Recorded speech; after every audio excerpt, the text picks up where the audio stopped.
man you're about to meet was just 6 years old when his mother was murdered. The crime, which happened in Dallas, has never been solved, but the killer left behind a clue. It's a note, and what it said has tormented the victim's son his entire life. Tonight, CBS 11's Sharrie Williams explains the mystery behind the murder and the new attempt to solve it. You know, it still haunts me.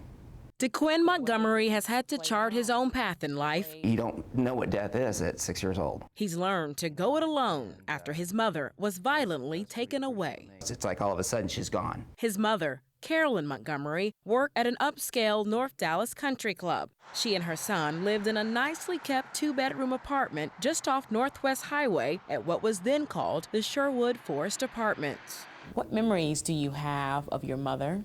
Oh my. It's the little things like someone that actually believes in you as you're doing things. But now it just seems like all I remember is what happened to her. Carolyn Montgomery was a good mother, but her future was stolen from her and her son on August 8th, 1971.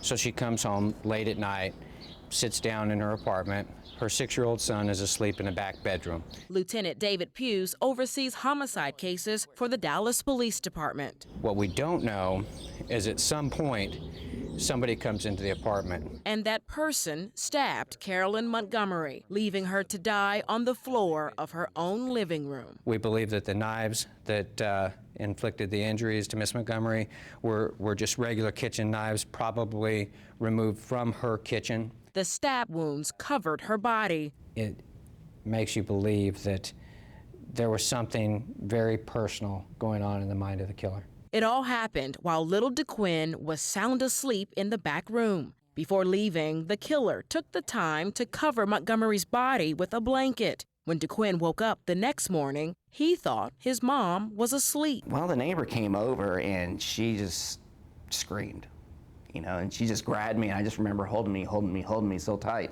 That's how terrified and scared she was.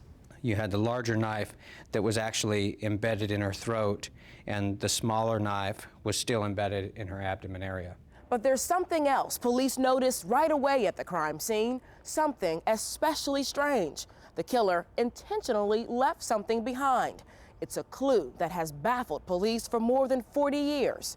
Before leaving, the murderer wrote a note. The note says, "The wrong one, I'm sorry." That shocking message haunts investigators. An apology carved into the back of a picture frame and left in plain view. This is where the killer left the note, just on this chair right above her on the floor. Right, it's extremely baffling. You don't get a note left at a crime scene very often. What did she do to deserve this?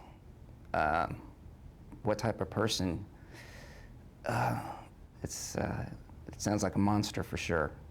Carolyn Montgomery had a roommate at the time, another cocktail waitress who worked at the same country club. She wasn't home the night of the murder. That note would lead you to believe that the roommate was probably the intended target, but all those leads didn't pan out. Investigators looked at more than a dozen suspects, analyzed fingerprints, blood samples, and both murder weapons. But DNA testing wasn't available in the 70s, and much of the evidence has since been contaminated. Investigators even began to wonder whether the note was intentionally written to throw them off. 41 years later, Carolyn Montgomery's murder is a cold case. When we re-highlight cold cases, a lot of times that's what we're hoping for, is that somebody comes forward and says, okay, I'm ready to talk about it. DeQuinn Montgomery still wants justice for his mom. She lived until, what, she was 28? That's it. So whoever's out there that did this, they had a full life. It's a mystery. It'd be great if it could be solved. And police believe someone out there has the information that they need to close this case, and that's why they're offering a new reward for information that leads to an arrest. Crime Stoppers will pay up to $5,000 for helpful information, and Doug and Karen, detectives really believe that doing these cases, putting them back out there, is exactly what can generate the new leads that they need. Well, with details like that, you hope that sparks somebody's memory or somebody who's been holding something back for a long time. It's a fascinating story, the details surrounding it. 4 decades. Unbelievable. All right, Sharrie, thank you very much.